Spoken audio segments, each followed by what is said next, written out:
법우 형제 여러분, 감사합니다. 올해도 벌써 이제 7월 달이 접어들어서 상반기가 지나고 하반기로 접어들었습니다.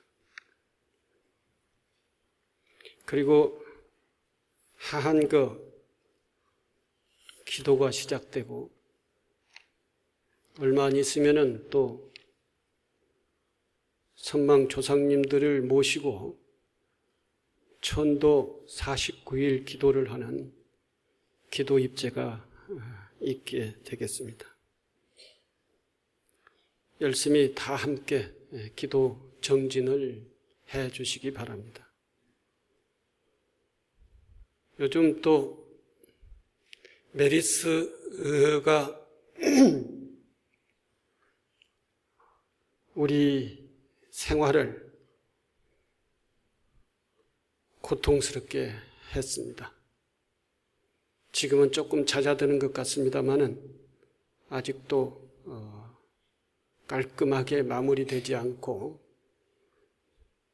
조금씩 진행되고 있는 그러한 상황이 있습니다. 한 달 넘게 이 메르스 때문에 많은 사람들이 어려움을 겪고 또 지금 현재 전염이 돼서 치료를 하고 계시는 분도 계시고 격리 생활을 하고 계시는 분도 계시고 안타깝게도 메르스에 의해서 이 세상의 운명을 달리하신 그러한 분들도 계십니다. 많은 분들의 어려움, 그동안 어려운 생활, 앞으로도 좀 더 조심해야 하겠습니다만 어려운 생활, 또 그것을 치료하기 위해서 모든 것을 다 걸고 치료에 나섰던 의료진단들, 이런 분들께 감사를 드리고 또 위로를 드리는 바입니다. 그리고 운명하신 분들에게는 왕생 극락을 발언합니다. 조금만 더 우리가 조심한다면 이 메르스는 얼마 안 있어서 말끔하게 종결될 것이라고 생각을 합니다. 그때까지 여러분들의 생활에 좀 더 조심하게 지내서 아무 일이 없도록 해 주시기를 바랍니다. 하반기로 접어들면서 저희들도 이제 상반기 그동안 정진을 했던 여러 사찰 운영이라든지 여러 분야에 있어서의 상반기 평가를 하고 있는 중입니다. 대충 평가를 해보니 저희들이 생각했던 그러한 상정했던 사업들이 크게 무리 없이 진행하고 있다라고 하는 것을 여러분들께 말씀을 드립니다.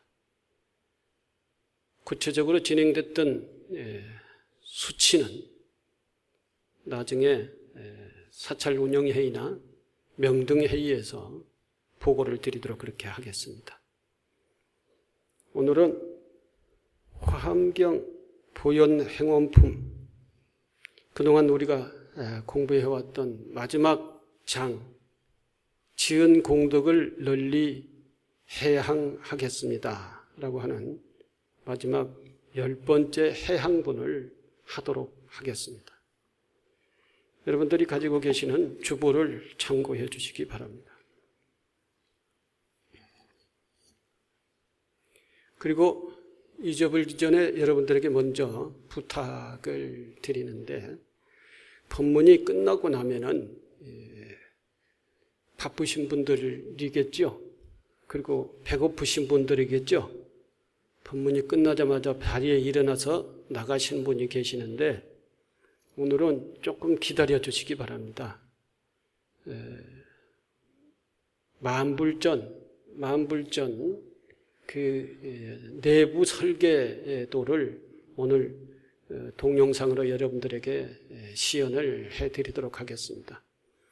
여러분들이 그동안 동참했던 만불봉안에 어떻게 모셔지는가, 그리고 만불전이 어떻게 장엄스럽게 디자인되는가라고 하는 것을 오늘 확인하고 가시기 바랍니다. 설계가 어느 정도 마무리돼서 이제는 공사에 계약을 하고 공사 단계에 얼마 안 있으면 들어갈 것 같습니다. 그리고 부처님도 이미 다 우리가 선정을 해서 아직 계약까지는 성사를 안 했습니다만은 부처님 조성도 얼마 후에 한 달 내로 계약을 하도록 그렇게 하겠습니다. 그러면은 부처님 만불이 조성이 돼서 공사가 끝난 즉시 바로 부처님이 모셔질 수 있도록 그런 일정으로 진행을 하도록 하겠습니다. 오늘 만불전 설계도를 여러분들이 한번 확인해 보시고 또 여러분들의 의견이 있으시면은 또 저희들에게 의견을 제시를 해 주시기 바랍니다. 지은 공덕을 널리 회양하겠습니다. 선남자여, 지은 공덕을 널리 행한다는 것은 처음 부처님께 예배하고 공경하는 것으로부터 중생을 수순하는 것까지 모든 공덕을 지은 법계 허공계 일체 중생에게 남김없이 행하여 중생으로 하여금 항상 안락하고 일체 병고는 영영 없기를 원하며 악한 일을 하고자 하면 하나도 됨이 없고 착한 업을 닦고자 하면 다 속히 성취하여 일체 악취의 문을 닫아버리고 인간이나 천상이나 혈반에 이르는 바른 길을 열어 보이며 모든 중생이 지어 쌓은 모든 악업으로 인하여 받게 되는 일체 극중한 고보는 내가 다 대신 받아서 저 중생으로 하여금 모두 해탈케 하여 마침내 무상보리를 성취하게 하는 것이니라 그랬습니다. 여기서 처음 부처님께 예배 공경하는 것으로부터 중생을 수순한 것까지의 모든 공덕을 지인법계 허공계 일체 중생에게 남김없이 회양한다 했습니다. 다시 처음으로 되돌아가 가지고 저희들이 한번 그동안 공부해 왔던 보현행원품 처음 시작할 때 그 시점으로 들어가서 저희들이 그동안 9가지의 보현행원품, 이게 10가지 10대 행원이라고 그러는데 해양부는 10번째고 그동안 첫 번째부터 9번째까지, 첫 번째가 공경, 예배하고 공경하는 것, 예배하고 공경하는 것이 이제 첫 번째입니다. 그리고 두 번째가 부처님을 찬탄하는 것, 그래서 9번째가 항상 중생을 수순한 것까지의 이 9가지를 통해서, 이 9가지의 덕목을 통해서 우리가 공덕을 지었던 그 모든 공덕을 마지막으로는 회양을 해야 된다라고 하는 것입니다. 첫 번째부터 9번째까지의 보현 행원법의 덕목을 우리가 생활 속에서 실천해 쌓은 공덕을 10번째는 지은 바 모든 공덕을 모든 중생들에게 회양하는다라고 하는 것입니다.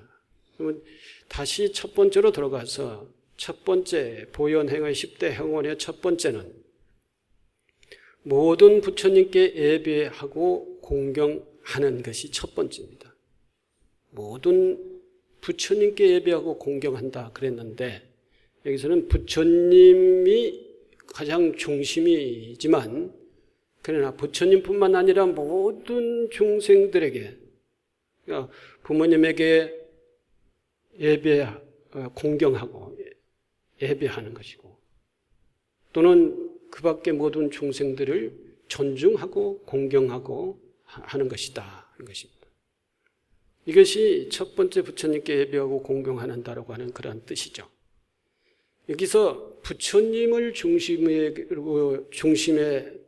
모셔놓고 부처님께 예배하고 공경하고 부처님을 찬탄하고 부처님께 공양하고 이렇게 하지만 사실은 부처님께게만 아니라 방편상으로 부처님이라고 그랬지만 대상이, 예배의 대상, 공경의 대상이 부처님이라고 했지만 사실은 여기서 부처님을 넘어서서 일체 중생에게 다 그렇게 해야 한다라고 하는 그러한 뜻을 가지고 있습니다. 세 번째는 널리 공양한다.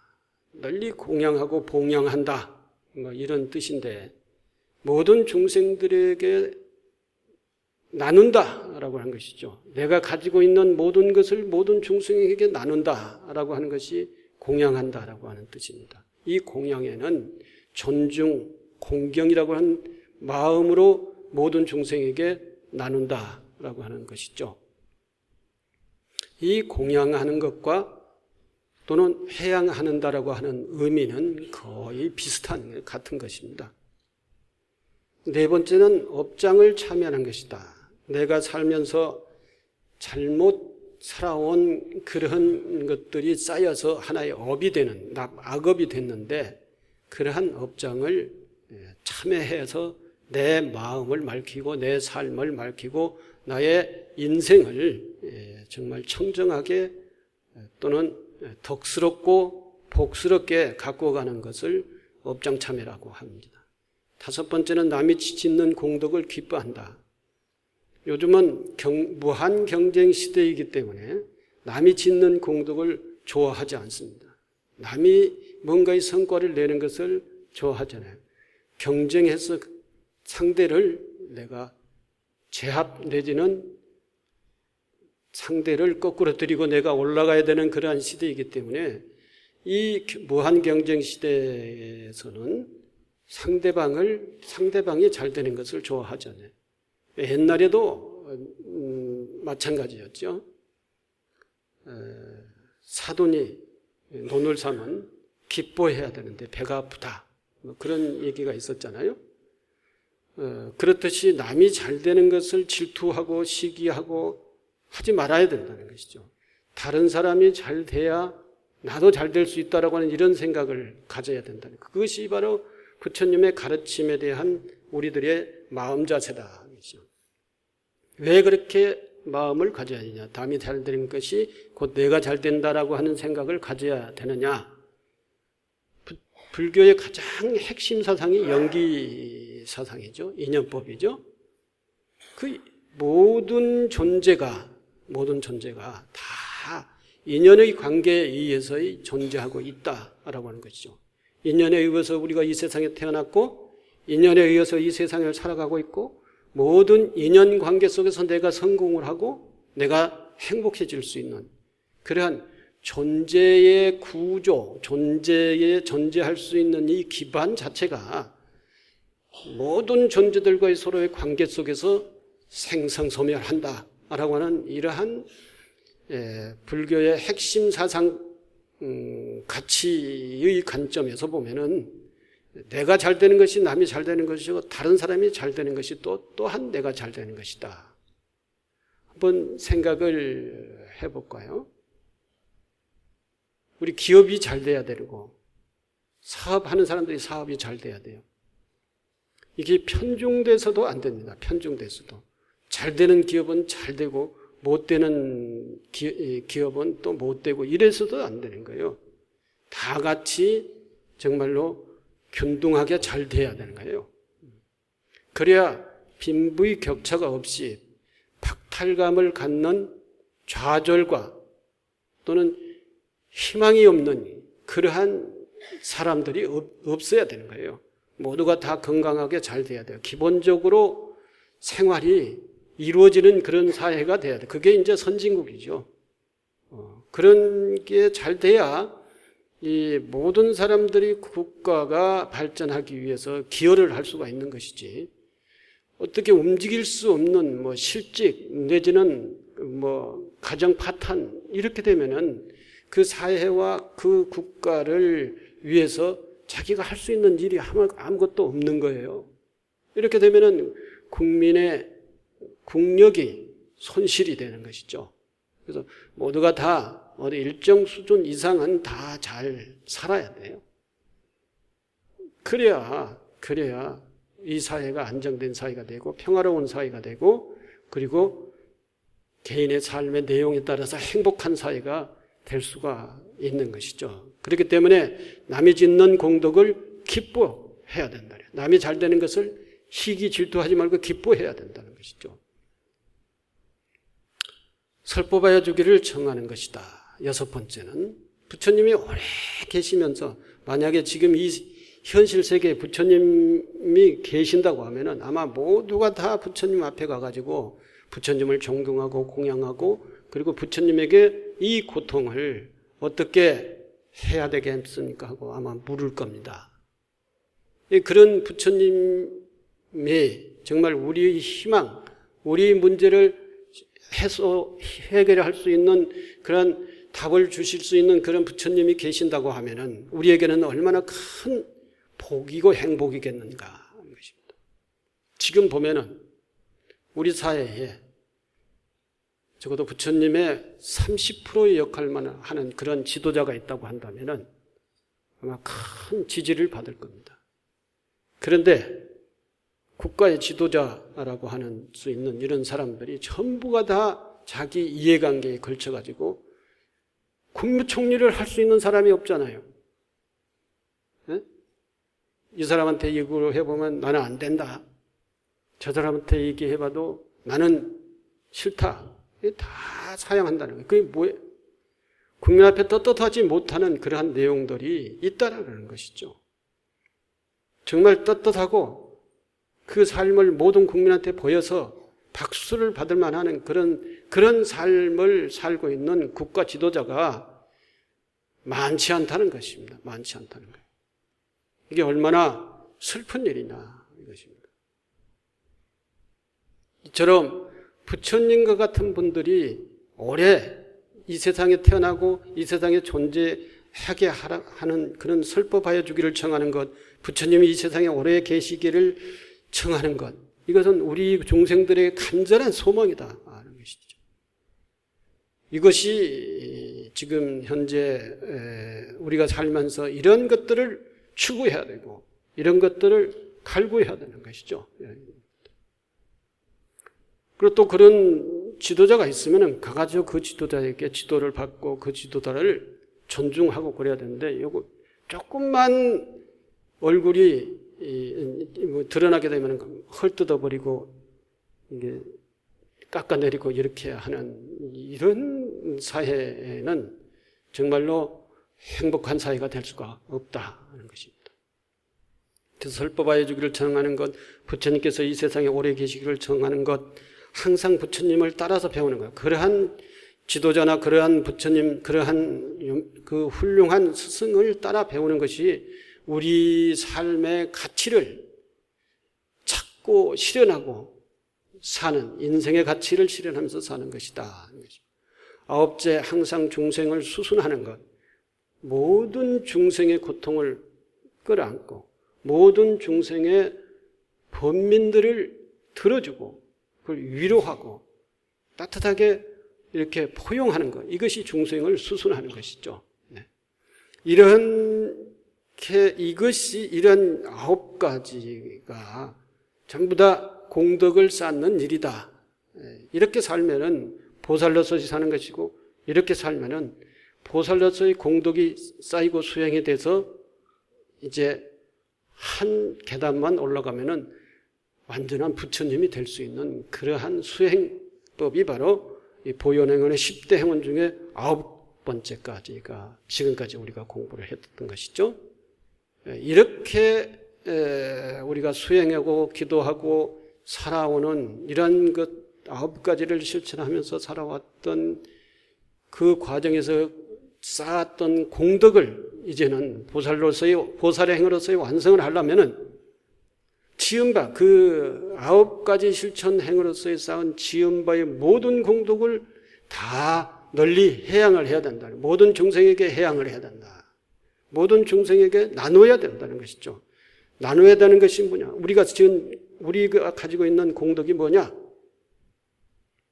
우리 건강도 있고, 우리 따뜻한 마음도 있고, 우리가 할 줄 아는 일, 기능도 있고, 우리가 할 줄 아는 따뜻한 마음과 말, 이것도 있을 거죠. 이런 것들을 가지고 있는 것들, 이것이 지금까지 우리가 살아나오면서 쌓았던 우리의 역량이고 우리의 공덕인 것입니다. 이렇게 가지고 있는 것. 이것을 나누라는 것입니다. 이것을 나누라. 제일 먼저는 가정의 가족과 나누고 더 나아가서는 이웃과 형제와 이웃과 나누라는 것입니다. 또 더 나아가서는 가장 어려운 사람들을 위해서 그걸 나누라는 것이죠. 이것이 보시와 같은 것이고 이것이 공양과 같은 것이고 이것이 해양하고 같은 것이죠. 보시, 공양, 해양. 이것 해양으로서 나의 삶에 내가 가지고 있는 이 나의 역량을 남김없이 다 해양하라. 그러면 나는 못 먹고 살게요. 이렇게 어리석은 사람은 그렇게 얘기할 수 있어요. 우물물을 퍼낸다고 해가지고 그 우물이 말라버리냐. 우물은 퍼낼수록 깨끗한 물이 나오게 되는 거예요. 우리의 역량은 나눌수록 그 공덕은 끝없이 생산되게 되어 있다는 것입니다. 우리의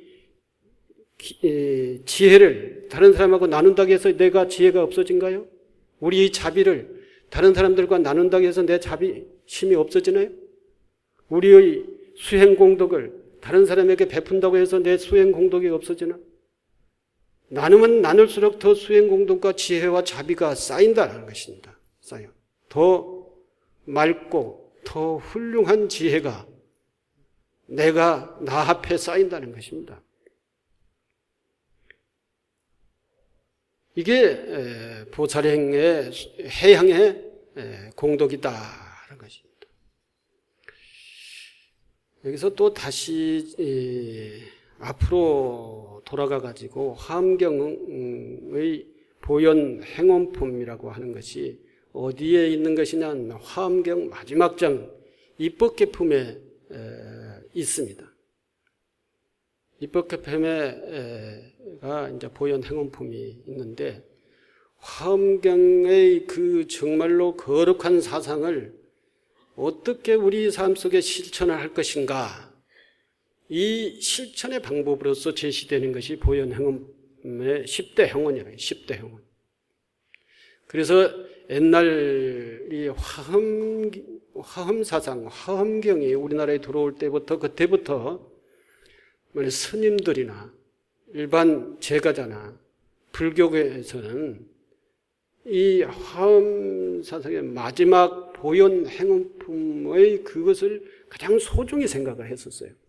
물론 우리나라가 대승불교라고 하는 대승불교 사상이라고 하는 바탕 속에서 대승불교 사상을 실현하는 대승불교 사상을 수행하는 그러한 불교이기 때문에 보살행을 육바라밀과 보현 10대 행원의 덕목을 실천하는 것이 가장 중요한 중심 수행법이기도 해서 그렇지만 그냥 유독이 이 보현 행원품, 화엄경을 다 번역은 하지 않아도 보현 행원품은 우리말로 가장 먼저 번역을 했다. 우리말로 보현 행원품을 가장 먼저 번역하신 분이 누구신 줄 아세요? 저희 스님이십니다. 저희 스님. 광덕 스님이세요. 한글로 제일 먼저 번역하신 분이. 그걸 같이 기뻐한 사람이 성철 스님이시고요. 그걸 전국에 보급한 것이 저희 스님이세요. 그리고 또 반야경에서의 반야사상과 반야보현 이 보살행 육바라밀을 가장 소중하게 수행하고 있는 것이 바로 저희 불광이죠. 불광. 이 화엄경과 반야경, 화엄경의 입법계품과 반야심경, 이게 저희 불광의 핵심 사상이고 핵심 수행의 방법이에요. 방법. 그래서 반야심경에서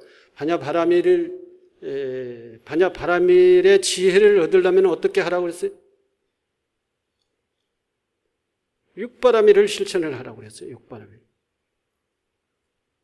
반야심경에서 반야바라밀, 즉 안욕따라 삼약삼보리를, 안욕따라 삼약삼보리가 최상의 깨달음을 얘기하는 것이고, 그 최상의 깨달음을 성취하려면은 반야바라밀의 지혜를 닦아야 된다는 것이고, 반야바라밀의 지혜를 닦으려면은 오바라밀을 닦아야 된다고 그랬어요. 오바라밀 중에서 보시, 지계, 인욕, 정진, 선정이라고 하는 이 오바라밀을 실천을 닦을 때 마지막에 6번째 반야바라밀의 지혜를 닦을 수 있고, 반야바라밀의 지혜의 눈을 뜰 때 안욕따라 삼약삼보리를 즉 얻을 수 있다. 즉 안욕따라 삼약삼보리 그랬잖아요.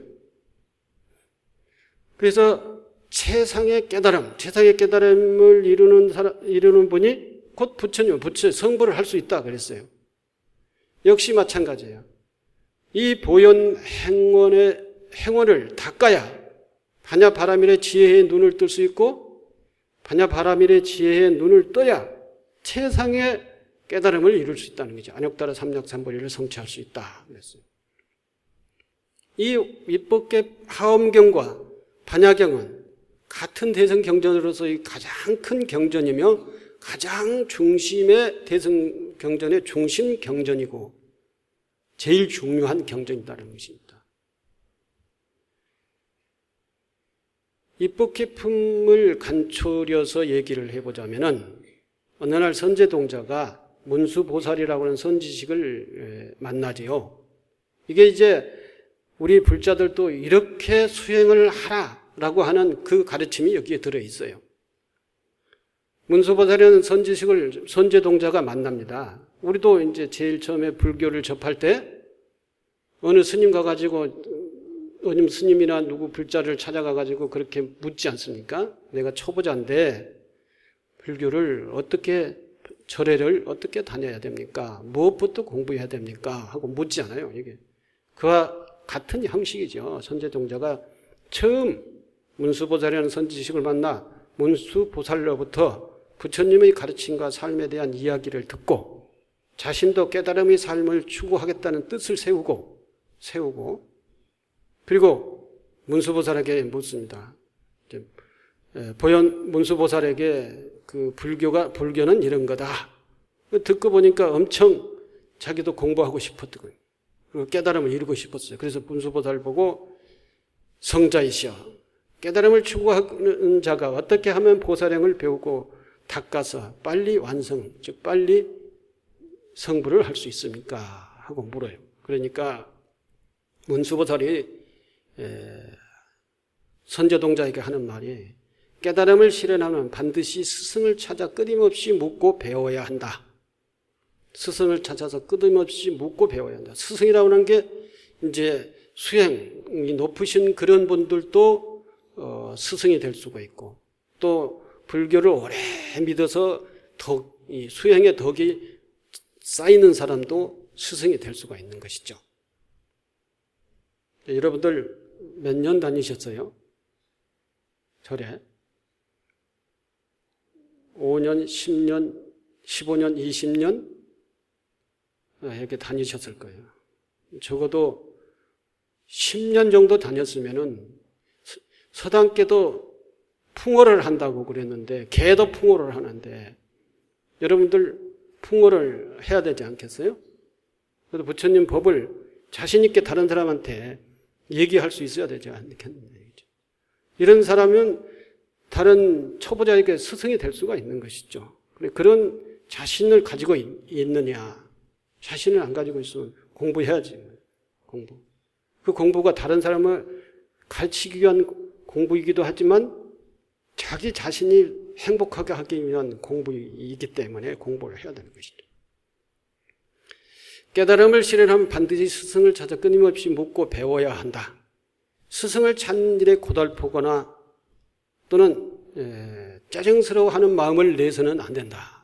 스승을 찾는, 스승이라고 하는 것은 그러한 훌륭한 수행자를 스승이라고 하고 선지식이라고 하고 선배의 불자들을 스승이라고도 선지식이라고도 하고 또 뭐가 있어요?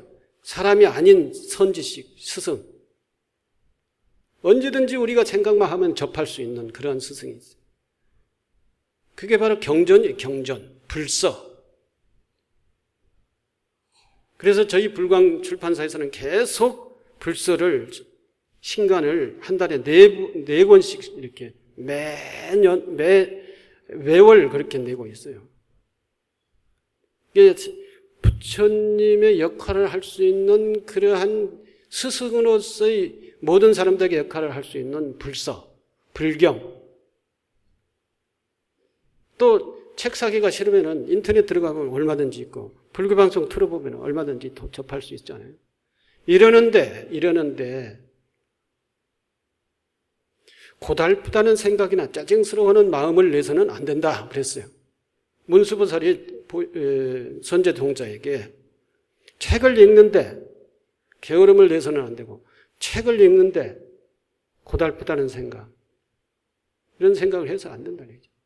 불교 방송을 듣고 스님들이 법문을 듣는데 법회에 참석하는데 또는 스님들을 찾아가서 법을 묻는데 힘들다, 귀찮다 이래 생각해서는 안 된다 그랬죠. 이러지 생각하면 수행을 못한다 그랬어요.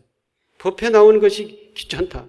물론 메르스가 있었기 때문에 한 달 동안은 좀 이렇게 안 나오셨다면 지금은 뭐 거의 메르스 전에로 회복된 것 같은데 오늘 같은 데는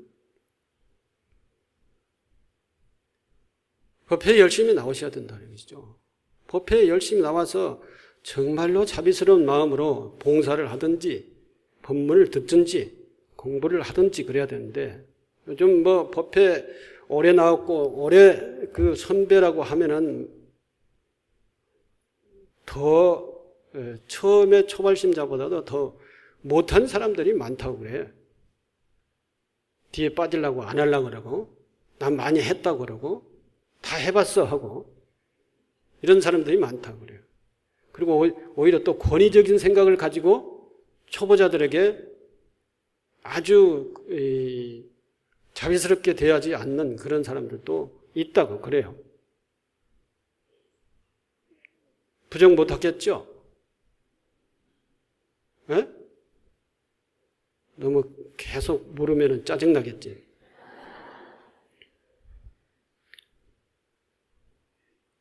고달프다는 생각이나 짜증스러워하는 마음을 내서는 안 돼요. 여기에서 남쪽으로 가면 승락국의 묘봉산에 덕운 비구가 있으니 너는 그 선지식에 가서 그 구도자가 어떻게 하면 보살행을 닦아서 빨리 완성할 수 있을까 하고 물어라. 그 선지식이 자세히 가르쳐 줄 것이다. 문수보살이 몰라서 그렇게 했겠는가? 제가 모든 것을 다 얘기하지 못할 때는 사람들에게 불서를 소개를 합니다. 무슨 책을 읽어보시다. 이와 이런 형식과 같은 것이죠. 네가 스스로 책을 사서 네가 스스로 공부를 해봐. 뭐 이런 형식이나 누구를 찾아가봐라. 이 사람의 근기를 봐서 이 사람의 수준을 봐서 누가 그것을 제일 열성적으로 가르쳐주겠다 하는 그런 스승이 생각이 나면 그 사람을 찾아봐라. 참선을 묻는 사람의 참선을 하고 있는 단체를 소개를 해준다든지 경전을 공부를 해야 될 사람이면은 경전 공부를 잘 가르쳐주는 어떤 교육기관을 안내를 해주던데 이런 식으로 이제 스승을 가서 공부할 수 있는 지속적으로 공부할 수 있는 선지식을 안내해 주는 것입니다. 문수보살의 지도를 받은 선제동자는 기쁜 마음으로 남쪽에 계신 스승을 찾아 구도의 길을 떠났다. 그렇게 시작한 구도 행각은 온 우주의 구석구석을 편력 순례로 이어졌고 때론 고산 준령을 넘기도 하고 때로는 강과 바다를 건너기도 했다. 끝없는 초원을 걷기도 하고 아득한 사막을 가로지기도 했다. 비바람과 눈보라 속에서 걸었는가 하면 바람과 가을 단풍 속을 거닐기도 했다. 인적이 없는 신산 유곡에서 잠들었는가 하면 북적거리는 시장바닥에서 밥을 먹기도 했다. 어느 땐 비구 선지식과 장자 선지식을 만났다. 여자 선지식과 신선 선지식을 만났다. 바람은 선지식과 소녀 선지식을 만났고 거사 선지식을 만났다. 임금 선지식과 타종교인의 선지식을 만났다. 뱃사공 선지식과 비구니 선지식을 만났다. 장사꾼 선지식과 기생 선지식을 만났다. 보살 선지식과 천신 선지식을 만났다. 전체적으로 55명의 선지식을 찾아 온 우주의 곳곳을 헤매고 편력을 했다. 선제동자가 53선지식을 만났다고 그러는데 한 분을 두 번 만났으니까 55선지식이라고 그렇게 얘기를 합니다. 그러나 53선지식을 만난 것이죠. 이 선지식도 일정한 선지식이 아니에요. 출가의 스님만이 아니고 왕도 있고 남녀도 있고 기천도 있고 뱃사공도 있고 또 그 있는 곳이 천차만별이에요. 왕궁에가 있는가 하면은 절에 있고 절에 있는가 하면은 저 기생 술집에도 있고 그런가 하면은 시장바닥에도 있고 그런가 하면은 뱃사공이라고 하는 그 나루토에도 있었다는 것이죠. 이러니까 우주 구석구석 이제 정말 선지식이 있는 곳이라면은 아니 간 곳이 없이 다 찾아갔다는 것입니다.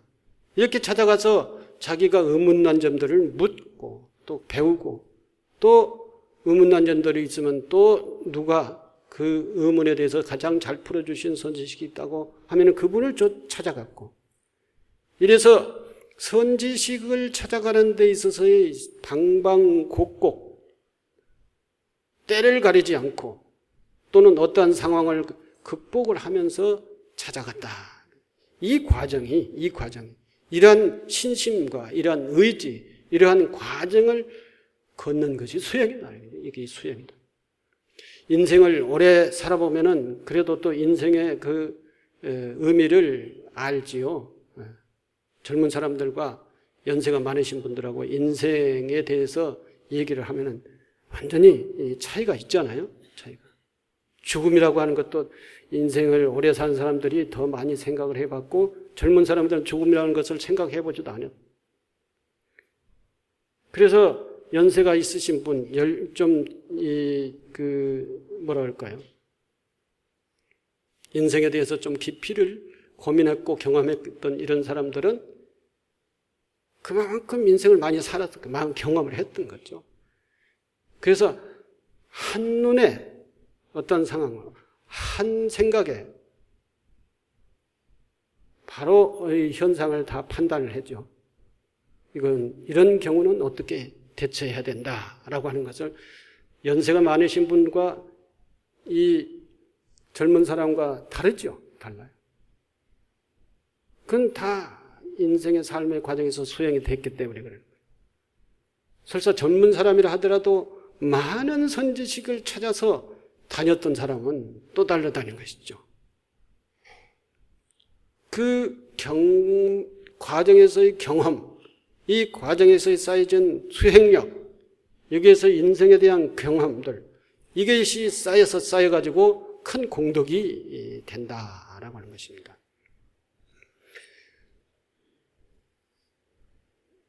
(55명의) 선지식을 찾아 만나는데 이 스승을 만나 피눈물을 흘기도 했고 저 스승을 만나 환히 용약하기도 했다. 절망하기도 했고 희망차기도 했고 걷고 또 걸었다. 묻고 또 물었다. 배우고 또 배웠다. 맨 나중에 보현보살을 뵙고 10대 원을 듣고 아미타불 국토에 왕생하여 무생법계에 들어가는 대원을 성취했다. 선제동자가 그랬다는 것입니다. 마지막에 분수보살, 첫 번째 문수보살을 만나가지고 이렇게 찾아다니면서 공부해라. 근데 그 찾아다니면서 공부하는 과정들이 보통 과정이 아니었다는 것입니다. 굶고, 어떨 때는 짐승의 위협에 처할 수도 있고, 어떨 때는 사막을 걸으면서 생명의 위협을 처할 수도 있고, 어떨 때는 너무 고통스러워서 포기하고 싶은 때도 있었지만 다 극복했다는 거죠. 다 극복을 하고 나니 그래도 의문이 풀리지 않는 것이 있었다. 그래도 풀리지 않는 것이 있어서 결국은 보현보살을 찾아가서 보현보살에게 물었어요. 뭐라고 물었냐? 또 똑같이 물었죠. 물으니까 보현보살이 그래, 너는 이제 다음 단계 수행을 해야 될 단계가 뭐냐? 보현 10대 행원을 실천해야 될 단계다. 그랬어요. 보현 10대 행원을 해야 된다. 우리가 선제동자처럼 그렇게 많은 저기를 찾아다녀 봤느냐 이거죠. 선지식을 찾아봤느냐. 책을 읽었나? 또는 강의를 들었나? 법회를 나와서 법문을 들었나? 또는 자기 스스로 기도를 해봤나? 뭐 이런 과정들이 전부 다 선지식을 찾아서 수행하는 과정이 됐겠죠. 그래서 이제 여러분들이 해야 될 것은 이 선제동자처럼 보현보살을 찾아가서 보현보살에게 법을 물으니 이제 너는 보현행, 즉 보살행을 해야 될 때다. 바라밀행을 해야 될 때다. 그래서 보현 10대 행원을 제시를 해줍니다. 제시를 해주니 이 선제동자가 보현 10대 행원을 완성을 했어요. 실천을 했다니. 그리고 마지막에 해양을 했어요. 자기가 지은 공덕을 모든 중생에게 다 나누었다. 마치 부처님이 깨닫고 난 다음에 그 깨달음의 세계를 혼자만이 법열락이라고 그러죠. 혼자만이 기뻐하는 것이 아니라 모든 중생들에게 다 그 법을 가르치셨으니까 45년 동안 이 길거리를 걸어 다니면서 그리고 이렇게 해서 해양을 했어요. 부처님처럼. 부처님이 해양했어요. 선제동자도 마지막 9가지의 모든 중생을 포용하고 섭수하는 그까지의 지은 공덕을 해양을 했더니 해양. 함께 나누었다는 것입니다. 나누어서 결국은 안욕달의 삼략삼보리를 얻었다라고 하는 그러한 이야기가 바로 보현행원품의 의미, 뜻이다라고 하는 것을 봅니다. 시간이 금방 갔네요. 보현행원품은 오늘 이것으로서의 마무리를 하고요. 마치 마지막 총결본이라고 하는 것이 있는데 그것은 또다시 언제 시간이 있으면은 여러분들과 같이 공부하게 하고 보현행원 이것은 우리 인생을 우리 인생을 사는 마지막 인생이 또 아니고 살아가는 과정 속에서 가장 큰 공덕을 쌓으려면은 이 해양을 해야 된다. 해양을 해야 된다. 정말 자비스럽고 덕스럽게 인생을 사는 것이 해양이다라고 하는 것을 오늘 마치도록 하겠습니다.